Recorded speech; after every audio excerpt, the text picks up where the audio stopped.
Yo mes Warpoint Machine, j'espère que vous allez bien, c'est Walleye. Yo man, calm down.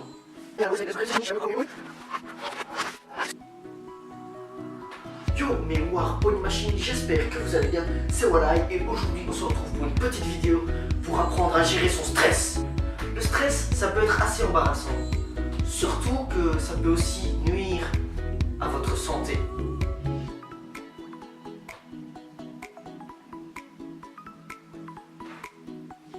Les problèmes liés à votre santé sont en général mis de manière à tomber en escalier, c'est-à-dire qu'un problème peut en engendrer un autre.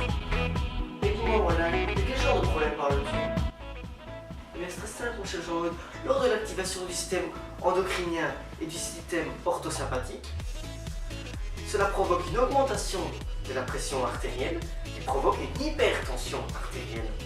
Deuxièmement, lors de l'activation du système orthosympathique, des lésions au niveau endothélial peuvent se créer, ce qui engendre de l'artérosclérose. L'artérosclérose est une maladie dégénérative des artères provoquant un durcissement des parois et laissant passer le sang moins facilement. L'infarctus est une conséquence de l'artérosclérose. Il existe également des troubles appelés TMS. TMS qui veut dire troubles musculo-squelettiques. Les TMS sont en général de type tendinite, névralgie, dorsalgie, inflammation articulaire. Ces troubles sont dus à un stress intense, augmentant ainsi la tension au niveau des muscles. Un stress intense au niveau d'un muscle provoque une douleur.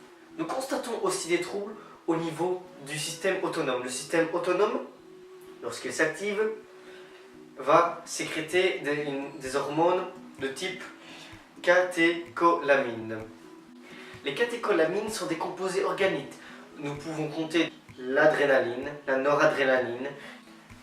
L'adrénaline peut provoquer des contractions musculaires qui provoquent des douleurs. Pour revenir là où on était, les catécholamines vont diminuer la vascularisation dans les muscles, ce qui va provoquer une diminution de l'apport en nutriments dans le muscle et qui rendra le processus d'autoréparation des micro-lésions beaucoup plus difficile, ce qui pourrait provoquer des blessures musculaires. Et voilà, suite à cette petite interruption plutôt scientifique, nous allons maintenant envisager les moyens de déstresser. Comment ne pas stresser? Premièrement, fixez votre attention sur l'essentiel. Ne vous encombrez pas de problèmes futiles. Essayez d'éparpiller le boulot entre plusieurs personnes. La vie est courte mes amis, ne perdez pas votre temps avec des problèmes. Le deuxième point, sans doute le point le plus important. Entourez-vous de personnes positives, de personnes qui vous feront avancer. Troisième point, ne regardez plus les journaux. Combien de mauvaises nouvelles sont lancées par jour comparé au nombre de bonnes nouvelles? L'humain est de nature attiré par ces choses négatives, oubliant ainsi les choses positives qui nous entourent, oubliant aussi que ce monde est fait de bonheur.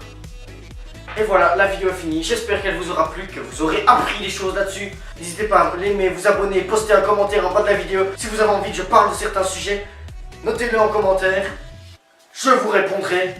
Non, mais n'oubliez pas, believe in yourself.